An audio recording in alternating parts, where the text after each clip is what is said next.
Hello everyone, welcome to Narayana's digital classes.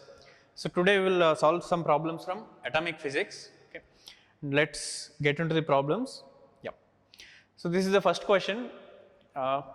It is the probability of backward scattering, that is scattering of alpha particles at angles greater than 90, predicted by Thomson's model is much less or much greater than that predicted by Rutherford's model. Okay. So in Rutherford's model, why is alpha particle scattering at angle greater than 90? So in Rutherford's model, we know the nucleus or the positive charge is concentrated at the center, and if a positively charged alpha particle is closing towards it, right, or coming towards it. So when there is a head-on collision, that is when the line of motion is passing through this nucleus, there is a probability that this alpha particle is completely reversed back. Right? So here in Rutherford's model, there is always possibility of reversal of this alpha particle, or it can also be scattered at angles greater than 90 degrees. That is, they just come back. Okay. But in case of Thomson's model, that possibility is not existing, right? Because in Thomson's model, so he says positive charges just spread everywhere. Positive charges spread everywhere. So what happens if there is a positive particle coming towards it? The chance of it going back is less because the chance of head-on collision may be less. Okay. So here it is much less. Okay. The probability of recoiling of the alpha particle is more as per Rutherford's model, and that is proved by his alpha ray scattering experiment also. Next, an electron with kinetic energy of 6 electron volt is incident on a hydrogen atom in its ground state. The collision can be, should it be elastic or inelastic or perfectly inelastic? So we know in a hydrogen atom, the first orbit electron has minus 13.6 electron volts energy, and the other has the second electron. The second orbit electron has minus 13.6. Or the second orbit can have an energy of minus 13.6 by 4, right? Inversely proportional to n square. So the energy gap between these two is 10.2 electron volts. So if an electron has to absorb an energy, electron in hydrogen ground state electron, if it has to absorb any energy, it can absorb only 10.2 electron volts, right? Quantization, it can absorb either 10.2 or a gap between E1 and E3. So the minimum energy that ground state electron can absorb is 10.2. So if this electron that is coming from outside, if it has only 6 electron volts energy, that will never be absorbed by it, right? So it cannot lose any energy. During the collision, this cannot lose any energy, because if it loses energy, that should be absorbed by this hydrogen atom. But hydrogen atom can absorb a minimum of 10.2, not less than that. So this cannot lose any energy, so the collision should be perfectly elastic. So it must be elastic. Next, the angular momentum of alpha particles which are scattered through large angles by the heavier nuclei is conserved because, right? So why is angular momentum conserved? The basic principle of angular momentum or conservation of angular momentum itself says that the angular momentum is conserved when there is no torque acting on the object. So which options can be correct? Nature of repulsive forces, conservation of kinetic energy, conservation of potential energy. There is no external torque. When torque is 0, angular momentum is conserved or angular momentum is constant. Let's go to the next question. Yeah. So alpha particles are projected towards the nuclei of different metals with the same kinetic energy. Distance of closest approach is minimum for. So how do I find distance of closest approach? If there is a nucleus of charge Z or containing number of protons as Z, right? And if an alpha particle is given a velocity v or some kinetic energy k, if it has a velocity v initially at large distance, right? So it keeps on coming closer to this, but there is repulsive force because alpha particle is also positively charged. This nucleus is also positively charged. So at some point, the alpha particle should stop. That distance is called as least distance of approach, or the minimum distance to which this alpha particle can approach, right? So how do I find this distance? Just the conservation of energy. While it is moving, total energy is being conserved, right? So when it is at a large distance, it has only kinetic energy, half mv square. and when it comes to the least distance possible, it stops. So its velocity becomes 0. So its kinetic energy becomes 0. Now there is only potential energy between them. So potential energy is k into charge of alpha particle into charge of this nucleus, k q1 q2 by r. Charge of this nucleus is z into e. Okay. Charge of alpha particle is also constant, 2 electrons. Okay. By distance. So now what is he asking? The distance of closest approach is minimum for which of them? So different z values are given. So I need to find the relation between r and z. So he is saying kinetic energy is same in all the cases. So if kinetic energy is constant, I can clearly say r is proportional to z here. Okay. Kinetic energy into r is proportional to z. Kinetic energy is constant. So more the z value, more will be the distance of approach. Now here he needs minimum. Distance of closest approach is minimum for which of them? Okay. So distance of approach or distance of closest approach depends on z. That should be minimum. So z should be minimum. So z minimum in this is this. Okay. Just r is directly proportional to z, where r is the distance of closest approach. Okay. I can call it as minimum distance possible or distance of closest approach possible. Next, let's move to the next question. Yeah. Again, in Rutherford experiments, alpha ray scattering, the number of particles scattered at 90 degrees be 28 per minute, and the number of particles scattered per minute in the same foil but at 60 degrees are. So we know from alpha ray scattering equation, number of particles scattering at an angle is inversely proportional to sine power 4 theta by 2. Number of particles scattering at a particular angle is inversely proportional to 1 by sine power 4 theta by 2. Theta is the angle of scattering. Right? So here I can say n2 by n1, that is number of particles in second case by first case, is equals to sine of theta 1 by 2, that is scattering angle in the first case, whole power 4 by sine of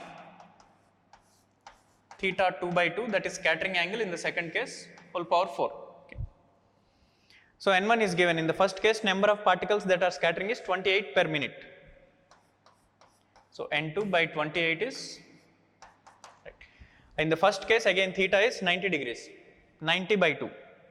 Sine 90 by 2 is sine 45, that is 1 by root 2. So 1 by root 2 whole power 4 by sine power 4 theta 2 by 2. In the second case, scattering angle is 60 degrees. So 60 by 2, sine 30 degrees whole power 4. So 1 by 2 whole power 4. So this will be 1 by 2 square by 1 by 2 power 4. Okay. So that will be equals to 2 square again. That is 4. So n2 by 28 is 4, which means n2 is 28 into 4. So that is, you can say 112. Just you need to remember this small relation. Number of particles scattering at an angle theta is inversely proportional to sine power 4 theta by 2. Moving to the next question. Yeah. For a given impact parameter, if the energy increases, then the scattering angle theta will be. So again, you can directly find this answer from the impact parameter relation with scattering angle. So how is impact parameter related with scattering angle? We can say B is Z1 Z2 into K E square. Okay, sorry. So K is electrostatic constant, 1 by 4 pi epsilon naught by 2 times of kinetic energy of the particle, alpha particle, into cot theta by 2. Okay. So this is the relation between scattering angle and impact parameter. Right. So now what he is saying, for the given impact parameter, that is keeping B same, energy increases, then the scattering angle will be. So he is asking relation between energy and scattering angle when B is constant. So here I can say kinetic energy is directly proportional to cot of theta by 2. Which means kinetic energy is inversely proportional to tan theta by 2. Okay. So what happens if energy increases? If kinetic energy increases, tan theta by 2 decreases. Okay. If kinetic energy increases, tan theta by 2 decreases. Right. So which means theta by 2 decreases. The scattering angle will have to decrease. Kinetic energy is directly proportional to cot theta by 2. Cot is decreasing function. Okay. Or you can say inversely proportional to tan theta by 2. Okay. Next. Yeah. So here is the next question. In an alpha ray scattering, the scattering angle theta for impact parameter to become 0 is. So what basically is impact parameter? If the nucleus is here and if there is a particle, that is alpha particle, that is moving along some line. So the distance between center of the nucleus and you can say distance from the center of the nucleus to the line of motion of the alpha particle can be called as impact parameter. Okay. So now he wants that impact parameter to become 0. That is distance between the center of the nucleus and line of motion should be 0. Okay. That is alpha particle is heading directly towards the center of the nucleus, okay, which means there is a head-on collision. So when there is a head-on collision, what is the possibility? The alpha particle will just be scattered at 180 degrees. It just gets reversed its direction, right? So it is scattered at 180 degrees. So it is 180 degrees. Or you can again say B is proportional to cot theta by 2, right? So he is asking at what theta value B becomes 0. So when B is 0, theta should be, theta by 2 should be 90 degrees. Cot 90 is 0. So theta should be 180 degrees. You can either say from this diagram or from this relation. The angle of scattering should be 180 degrees when the impact parameter is 0.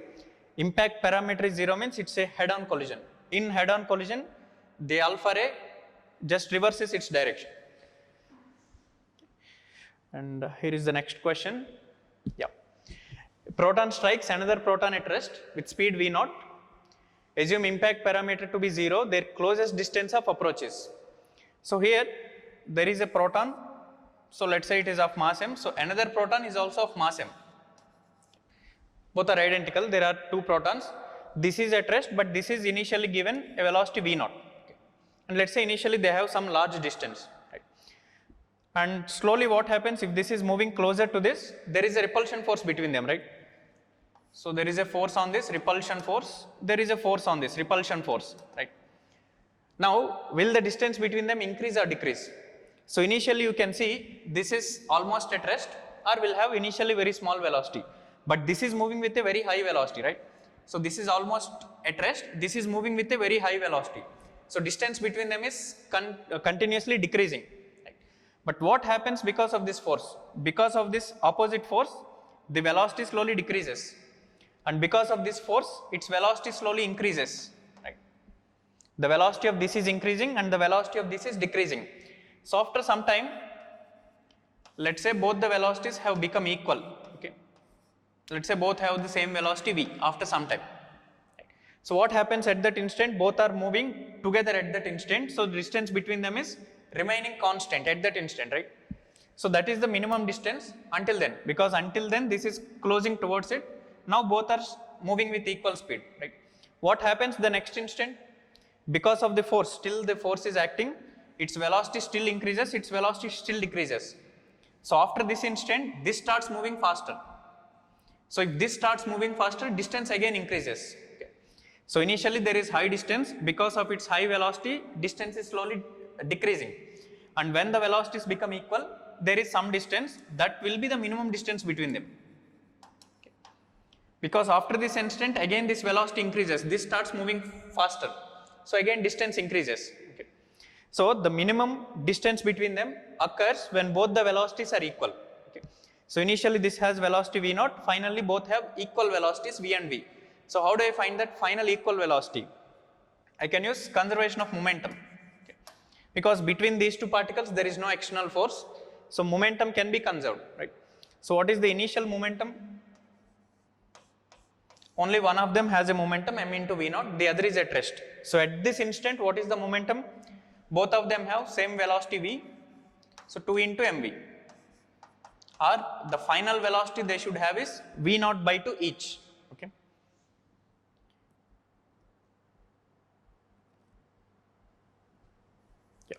So now how do I find this minimum distance? So whenever they are moving, the only force acting between them is electrostatic force, a conservative force. So I can again use conservation of energy between the initial instant and the instant when the distance between them is minimum. Okay. So here velocity of both of them is v0 by 2. Yeah. So initially what's the total kinetic energy? Half into m into v0 square. And they are at large distance, so potential energy is almost 0. Finally, what's the kinetic energy? Half into m into v naught by 2 whole square, that is v naught square by 4, but both the particles have that kinetic energy, so into 2, right, plus the potential energy. So how do I find potential energy? K, that is 1 by 4 pi epsilon naught, q1 q2, their charges E into E by distance between them, that is R minimum. Okay. So total kinetic energy is, total initial energy is final total energy, just conservation of energy. So what do I get here? I get half mv naught square minus half mv naught square by 2, or half minus 1 by 4. So I get 1 by 4 mv naught square is equals to k, that is 1 by 4 pi epsilon naught q1 q2, product of their charges is E square by distance is R. So now I need R. So this 4 gets cancelled, so I will get finally R as E square by, 4 is cancelled, so by pi epsilon naught, okay, R value E square by pi epsilon naught into mv naught square. So this one. Okay.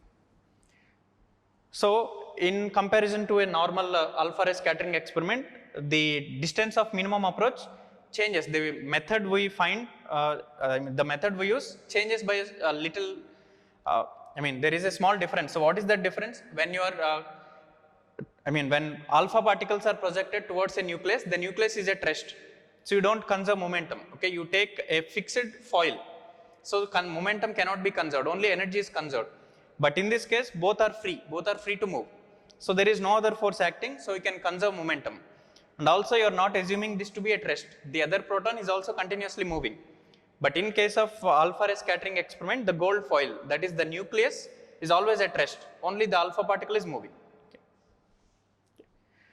Okay. So let's move to the next question. The closest distance of approach of a particle traveling with a velocity v towards aluminum nucleus is d. Okay. I think that is closest approach of an alpha particle, so it can be any particle. Okay, the closest distance approach of an alpha particle traveling with velocity 4v towards the Fe nucleus is. So again we use the same method. How do I find, when there is a nucleus, that is a foil, and when alpha particle is moving with a velocity v. So initially it is at large distance, and finally when it comes to the closest distance, all the energy is converted to potential energy, right? It stops moving, all the kinetic energy is converted to potential energy. So I say half mv square is equals to k into q1 q2. Charge of alpha particle is 2e, 2 protons charge. Charge of the nucleus is Ze by R. So what are the quantities that are being changed in the question? Velocity is changing in both the cases, and the Z of the nucleus is changing, the atomic number is changing. So I need to find relation of R with Z and V square. So I know R is directly proportional to Z and inversely proportional to V square. Okay. So I say R2 by R1, that is distance, closest distance in second case by first case, is equals to Z2 by Z1 into inversely proportional to V. So V1 square by V2 square, velocity in first case by velocity in second case. Right. So Z2 is 26, Z1 is 13. So 26 by 13 into V1 is just V. In the first case, velocity is just V. In the second case, it is 4V, 4V whole square. Sorry, V square by 4V whole square.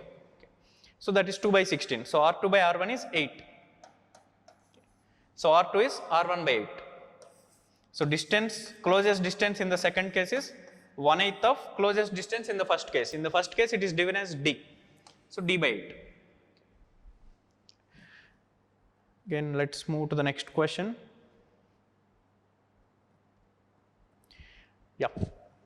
Here is another question. The impact parameter at which scattering angle is 90 degrees, Z equals to 79, and initial energy is 10 mega electron volts. So here you can directly solve it by the impact parameter and theta relation, scattering angle relation. So what is the relation? B, impact parameter is given as Z1 into Z2, that is atomic number of the alpha particle and atomic number of the nucleus we are using, Z1, Z2, into K. K is the electrostatic constant, 1 by 4 pi epsilon naught, by 2 times the kinetic energy of the alpha particle into cot theta by 2. So theta is given as 90 degrees here. So cot of 90 by 2, cot 45, that becomes 1. So Z1 is 2, that is atomic number of the alpha nucleus, that is 2. Z2 is given as 79. K is 1 by 4 pi epsilon naught, so that is 9 into 10 power 9 into E square, charge of the electron. Okay, so let's leave it as E square for now, by 2 times of energy of the alpha particle. Initial energy of the alpha particle is 10 mega electron volts, so 10 into 10 power 6 into E joules, right? That is given in electron volts, so multiplied by E, you get in joules. Okay. So when E gets cancelled, so you can substitute the values. Okay.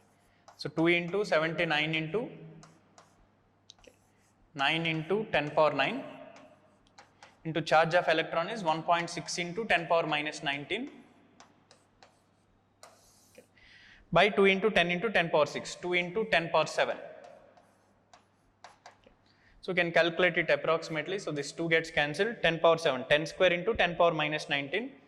So I am left with 79 into 9 into 1.6 into 10 power 2 into 10 power minus 19, 10 power minus 17. Okay. So in meters, SI units. So this I can closely take it as 80 into 10 because the options are not very close to each other. Close to 80 into 10 into 1.6 into 10 power minus 17. Okay. So that is again 8 into 1.6 into 10 power minus 15. Okay. Okay.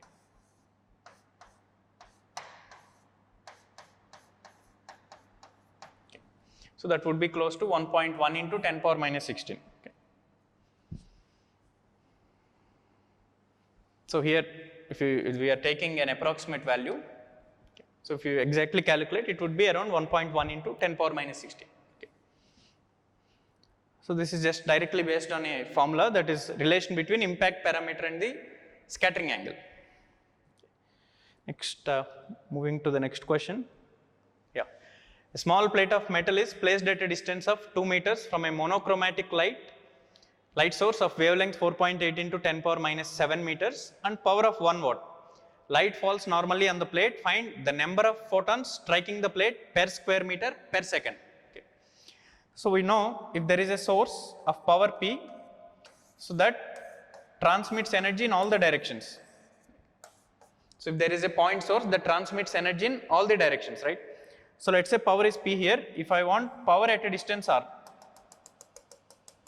so if I take a spherical surface at a distance R, the same power which is generated here, that is spread throughout this area, right? So I say at one point the power will be P by 4 pi R square only.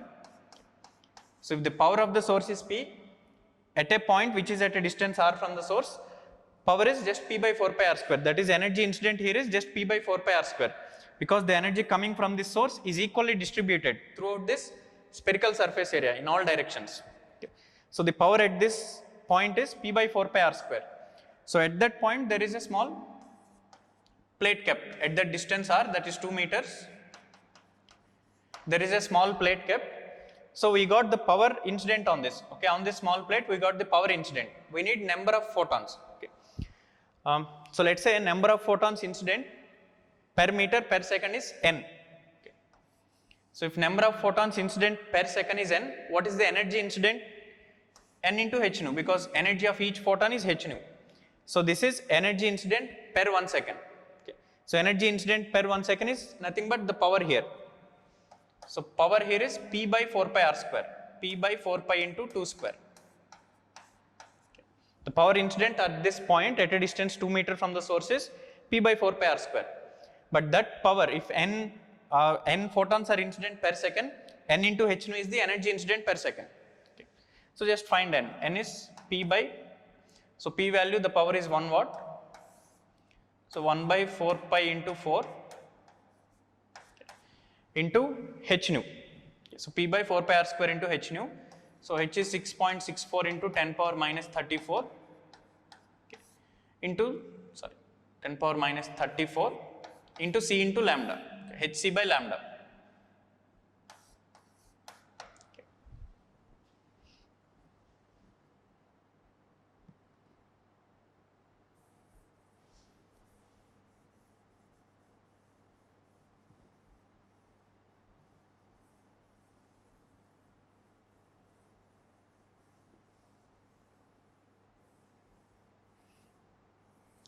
So let's just simplify the value. So n value is 1 by 16 pi. 1 by 16 pi into 6.64 into 10 power minus 34, okay, that is h value into c by lambda, sorry, this is c by lambda, okay, h nu I am writing it as hc by lambda. So into h into c value is 3 into 10 power 8 hc by lambda. So lambda value is again 4.8 into 10 power minus 7. Okay. So again let's just calculate this value. So 16, this is in 0.3 times. So 0.3 into 10 power minus 7, and here you have 10 power minus 8. So 10 power minus 15. So remaining is 10 power 19 by pi into 6.64. Okay. Yeah, so 0.3, and here you have one more 3. Okay. So that is 10 power 18 by 3.14 into 6.64. Okay. So you can calculate it as 100 into 10 power 16 by 3.14 into 6.64. Okay. Yeah, so that will be close to 4.8 into 10 power 16. Okay. So this value will be around 4.8 into 10 power 16. Okay. So that is number of photons incident per second. Yeah.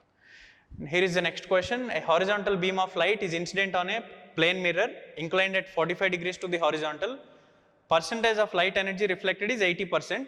Direction in which force is acting on the mirror. So how do I find force acting on the mirror? Change in momentum or rate of change of momentum. Change in momentum by time, right?